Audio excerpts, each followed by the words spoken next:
Hello, I am Vaishnavi Srivastava. Today I am going to explain one of the topic of discrete mathematics. So our topic is propositions and logic. So these all are the topics we are going to cover in this video. So our first topic is sentence and statement. So a sentence is a group of words that does not have its value, either true or false. For example, where are you going?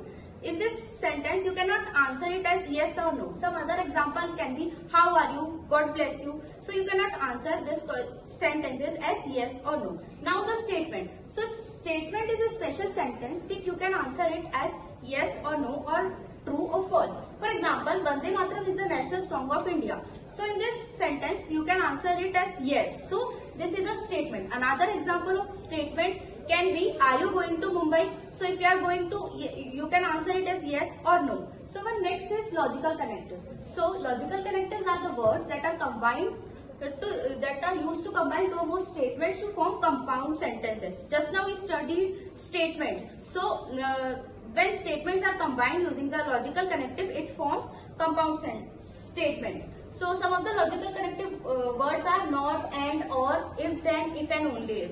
Now the ranking of logical connective. So these are the ranking of logical connective. First ranking is not, second is and, third is or, fourth is if and if then, and fifth is if and only if. First, now we are going to discuss truth table and definition of all the logical connective. First is negation. So negation basically reverses whatever the statement is. As you can see here in the truth table, if the statement is true, it makes it false, and if it's false, it makes it true. Now conjunction. So conjunction, when two statements are combined using the word and, the new statement form is denoted by this sentence, and the symbol of and is this. Here you can see in the truth table, two statements are true. When two statements are true, then the output is true. If any of the statement is false or both the statement is false, then our output generated will be false. Now next is disjunction. In disjunction, two statements are connected using the word or, and it is denoted by this symbol. As you can see here in the truth table, if one of the statement is true, then our output generated will be true, and if both the statements are false, then our output generated will be false. Now next is conditional statement. In conditional statement, two statements are connected using the word if then, and it is denoted by this symbol. As you can see here in the truth table, when first statement is true and second is false, then only the output generated will be false, else output generated will always be true. Now biconditional. In biconditional, two statements are connected using the word if and only if, and it is denoted by this symbol. As you can see here in the truth table, in biconditional, the statement is true when both of the statement is true and both of the statement is false, the output generated will be true. Even if one of the statement is true and one of the statement is false, and vice versa, the output generated will be false. Now tautology. A tautology is a compound statement that is always true for every value of its subproposition. As you can see here in the truth table, the output generated is true. So for all the inputs. So this is a tautology. Another example of tautology. This is our question. When these are combined using P and P and Q, conditional P.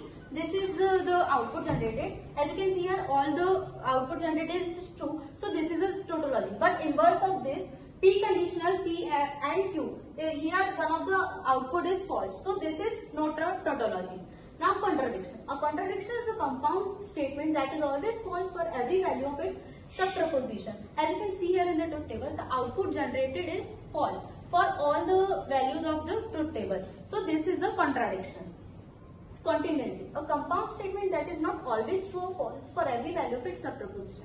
Just now we studied tautology and contradiction. In tautology, all the statement output generated of the statement is true, and in contradiction, all the output generated is false. But in contingency, it is the combination of both. As you can see here in the truth table, we get both false and true in the output. So this is a contingency.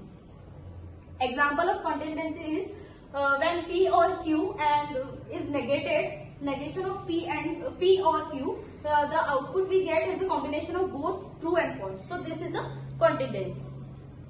Logical equivalence. Two compound statements are logically equivalent if truth values of both the statement are always identical. Which means, as you can see here, if the output generated of these two equations is equal, then we say these statements are logically equivalent. You can see this example in the truth table. A conditional B, the output generated is this, and negation of A or B, output generated is this. And these two outputs are identical. So these equations are logically equivalent. Now De Morgan's law. This is first De Morgan's law, and we can prove this De Morgan law using this truth table. As you can see, negation of P or Q is this output is negation of P, negation of Q, and negation of P or negation of Q. You can see here the output generated with this statement and this statement is equal. So De Morgan's law is proved. Similarly, second law of De Morgan also can be proved. This statement and this statement. As you can see, the output generated is true. This is the second law. So this is the example of whatever we have studied just now. Let P and Q be the proposition. For P, it is below freezing point, and for Q, it is snowing. First is it is below freezing and snowing. So P and Q means it is below freezing and it is snowing. Second question is it is below freezing but not snowing. It is below freezing and it is not snowing. Negation Q, because it is not snowing. Third is it is not below freezing and it is not snowing. Negation P and negation Q means it is not freezing and it is not snowing. Fourth is it is either snowing or below freezing or both. As you can see, it is either snowing or below freezing. This is represented by this statement, or both means it is freezing as well as snowing. This is represented by this statement, and these both are combined using the OR operator. It is either below freezing or it is snowing, but it is not snowing if it is below freezing. This statement is represented by this, and it is not snowing if it is below is represented by this statement, and these both statements are combined using the AND operation. Thank you for watching. I hope you liked the video and understood the concept.